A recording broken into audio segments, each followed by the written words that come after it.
Hello everyone, ফটোশপের Bangla টিউটোরিয়ালে সবাইকে স্বাগত জানাচ্ছি। তো আজকে আমরা কি নিয়ে কাজ করব? আজকে কিছু ফোকাস টুল নিয়ে কাজ করব, যেটা ফটোশপে ফোকাসের কাজ করে। তো ফোকাস টুল যেটা আছে দুই জায়গায় হতে পারছি।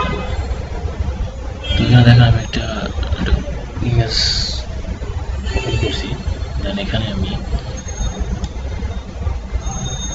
ব্লার করব, ব্লার, শার্পেন আর স্মজ টুল। এই তিনটা টুল আছে ফোকাস টুল। তো প্রথমে ব্লার,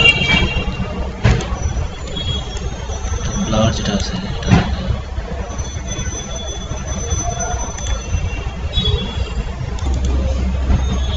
তো প্রথমে আমরা ব্লার টুলে কাজ দেবো। তো ব্লার টুল দেখেন এই যে ইমেজটা যদি আমি জুম করে বড় করতে দেখেন এখানে পিক্সেলগুলো কেমন যেন স্মুথ লাগতেছে না। যদি আমি এখানে বার্ন করি, ব্লার করি, সেক্ষেত্রে এগুলো দেখবেন স্মুথ স্মুথ হয়ে যাবে। এখানে ব্লার করলে দেখেন অনেকটা চেঞ্জ আছে, কিন্তু স্মুথ হয়ে যাবে। ঠিক আছে, আমি টেক্সট করবো, ইমেজটা স্মুথ হয়ে যাবে।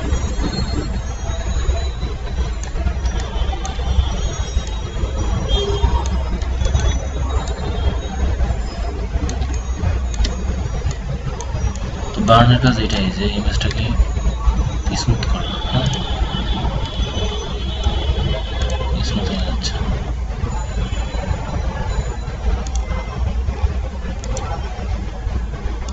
তো তারপরে কি আছে? তারপর আছে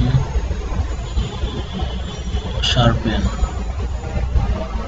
শার্পেন যেটা আছে শার্পেন, তো এটার কাজ কি? এটার কাজ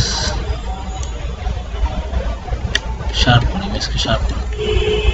ঠিক আছে, তো অনেক ইমেজকে যদি এটা শার্পেন টুলটা যেন বেশি ইউজ করি, সেক্ষেত্রে ইমেজটা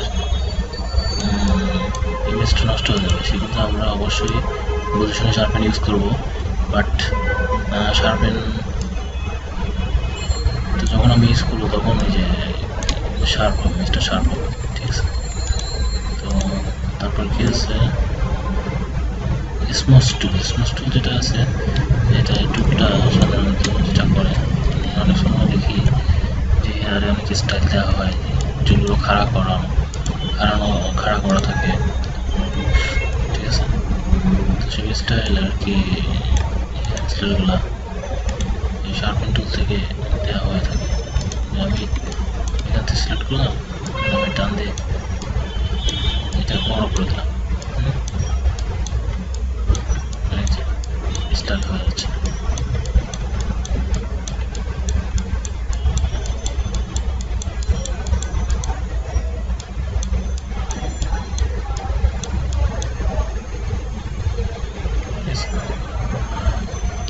তো আশা করি আমি আমার কথা আপনারা বুঝতে পারছেন। তো আজকের মতো এই পর্যন্ত, ভালো থাকবেন সবাই।